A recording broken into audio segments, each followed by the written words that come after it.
यहाँ मंदिर में दाना चुनकर चिड़िया मस्जिद में पानी पीती है। यहाँ मंदिर में दाना चुनकर चिड़िया मस्जिद में पानी पीती है।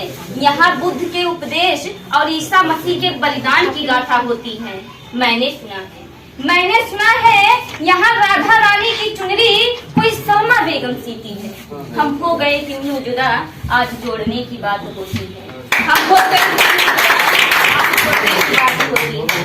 हम अपनी जान के दुश्मन को अपनी जान कहते हैं। हम अपनी जान के दुश्मन को अपनी जान कहते हैं। मोहब्बत की इसी मिट्टी को हिंदुस्तान कहते हैं। मोहब्बत की इसी मिट्टी को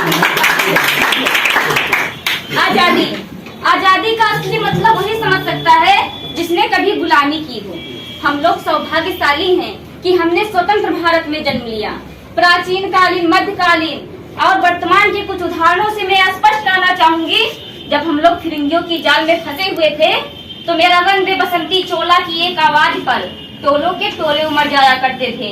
उनके वंदे मातरम के नारों से खून में आने वाली 5-5 डिग्री का तूफान अंग्रेजी सैनिकों की जड़ों में तूफान ला देता था। लोग मर जाते थे, मिट जाते थे, फांसी पर चढ़ जाते थे और इसी तरह वो अपनी देशभक्ति को साबित किया करते थे। मैं नहीं मानती कि फेसबुक और व्हाट्सएप की डीपी को 3 रंगों में रंग लेना ही देशभक्ति है। यदि आप ये कहेंगे कि साल भर में 2 बार हाथों में तिरंगा ले लेना ही देशभक्ति है, तो मैं पूछना चाहूंगी कि फुटपाथ पर रहने वाला वो बच्चा ट्रैफिक की भाव में नंगे पांव में खिलखिलाती धूप में हाथ में तिरंगा लेकर बेच रहा होता है, तो क्या आप उसे उसकी ये देशभक्ति कहेंगे? ये उसकी देशभक्ति नहीं साहेब, उसके पेट की भूख की शक्ति है जो उसे ऐसा करने पर मजबूर करती है। क्योंकि न मस्जिद को जानते हैं न शिवालों को जानते हैं, न मस्जिद को जानते हैं न शिवालों को जानते हैं। जो पेट के भूखी होते हैं न साहब, वो सिर्फ भोजन के निवालों को जानते हैं। अपने समाज, अपने परिवार और अपने देश के लिए समर्पण का भाव है देशभक्ति।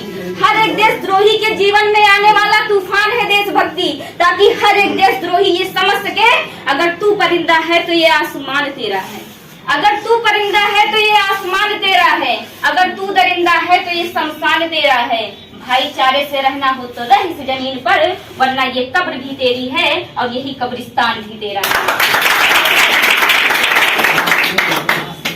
आज हम लोग जिस समाज में रहते हैं, जहाँ पत्थर की मूर्त को लगते हैं 56 भोग और भूखे प्यासे नंगे फुटपाथ पर सो जाते हैं लोग। हमारी संस्कृति, हमारी सभ्यता को दुनिया ने शीश नवाया है, तो फिर क्यों हमने आस्था के नाम पर यह अंधविश्वास फैलाया है? मेरे विचारों में हमारा राष्ट्र निर्माण तब संभव होगा जब इस देश में महिलाओं की पूजा नहीं, उनकी इज्जत की जाएगी। हमारा राष्ट्र निर्माण तब संभव होगा जब स्वच्छ अभियान में केवल सरकार नहीं, सड़क पर चलने वाला हर एक नागरिक हाथ बटाएगा और स्वच्छ भारत को दिल से अपनाएगा। और असल मायने में हमारा राष्ट्र निर्माण तब संभव होगा जब एक गरीब बच्चा मध्याह्न भोजन के लिए नहीं बल्कि ज्ञानार्जन के लिए सरकार की स्कूल की चौखट पर कदम रखेगा।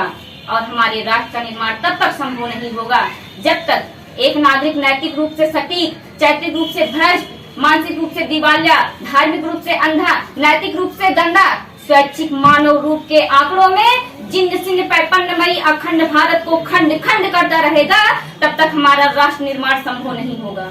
क्योंकि बड़ी बड़ी बातें नहीं, छोटी छोटी कोशिशें करनी होगी, क्योंकि ठोकरें हमें पहाड़ों से नहीं पत्थरों से लगा करती है। और मैं सैल्यूट करना चाहूंगी हमारी सुरक्षा के लिए खड़े हर उस जवान पुलिस प्रशासन कर्मियों को जो हमारी सुरक्षा के लिए दिन रात तैनात रहते हैं। आज मैं आप लोगों को रूबरू करवाना चाहूंगी कि जहां हमारा एक भी विश्वविद्यालय खड़ा नहीं हो पाता है, जहां हमारे पास ITI, ITM, INIT शिक्षा संस्थान है, तो वहीं दूसरी ओर इस देश के गरीबों को बेरोजगारी की जमात में खड़ा करने के लिए उनके हाथ में सर्व शिक्षा अभियान का झूलना पकड़ा दिया जाता है। और हमारे यहाँ की शिक्षा नीति केवल 2 लोगों के लिए बनती है, पहले वो जो विद्वान हैं और दूसरे वो जो धनवान हैं। इसी तरह की कई कई बीमारियां हैं और इन बीमारियों की जो जड़ है न वो हमारा अंधविश्वास, बल्कि मेरे विचारों में हमारे देश का युवा जब तक अपनी सफलता के लिए मंदिरों में जा जाकर नारियल फोड़ फोड़ कर भगवान को रिश्वत लगाता रहेगा और हमारे समाज का शिक्षित वर्ग ही अपनी जाति, अपने धर्म को ऊंचा मानकर दूसरों की जाति, दूसरों की धर्म की अवहेलना करता रहेगा,